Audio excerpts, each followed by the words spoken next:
So my first plus last name is both common and commonly used by racist fuckers, mostly in the Deep South, to name their kids. And through a combination of genetics and upbringing, those kids tend to grow up to be racist fuckers too.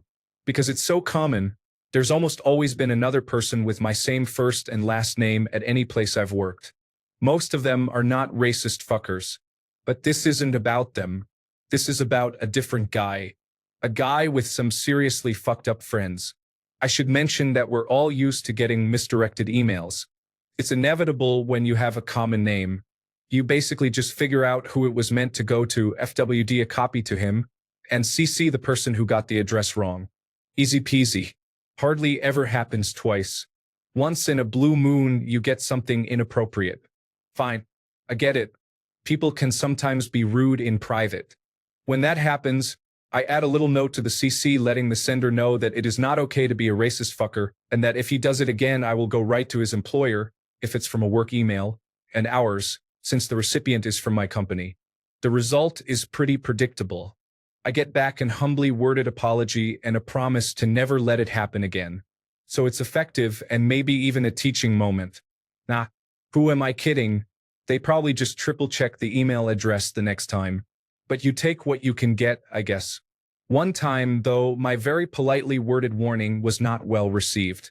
I got back one extremely vitriolic response from the sender accusing me of being every derogatory name in the Klan handbook.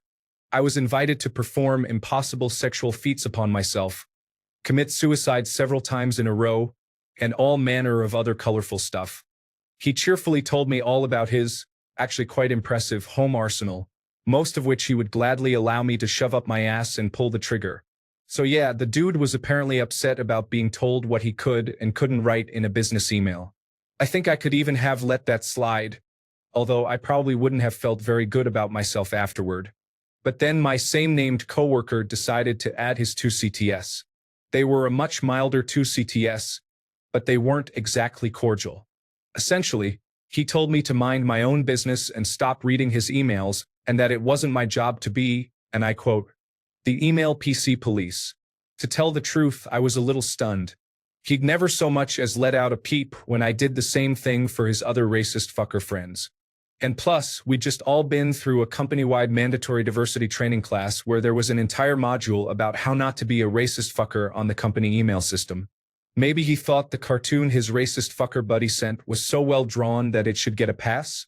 I dunno. I was a little pissed, though. Even if the racist fucker wasn't intelligent enough to know that vile shit like that is offensive all on its own, he should at the very least realize that it put our employer at risk. Be an asshole on your own if you want to, but at least consider its effect on your paycheck. And so that's how I ended up taking a short walk up to the HR office with a printout of the original email, the sender's double-down response, and my same-named coworker's annoying defense of his racist fucker friend. Calls were made. By close of business that same day, I was, for the first time, the only one at my employer with my first and last name. That would have been the end of it, but it turned out that, being a huge government contracting company, we actually had a business relationship with the sender's employer.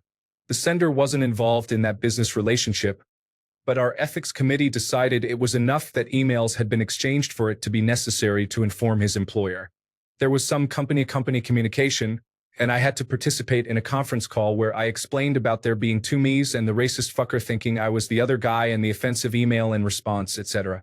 But the TLDR of it is that the sender got canned too, and the police where he lived were informed of the threatening language used. I had the mention of his guns. I don't know if they ever followed up on that, but I'd like to think that somewhere in a filing cabinet with a manila folder marked racist fucker with a printout of that email. One can hope anyway. TLDR. One racist email plus one politely worded warning plus two angry responses equals two racist fuckers out on their asses. Edit. Changed guys to racist fuckers for /u/Kellenist. Please leave your story in the comments. Also, don't forget to like and subscribe to get new update. Thank you.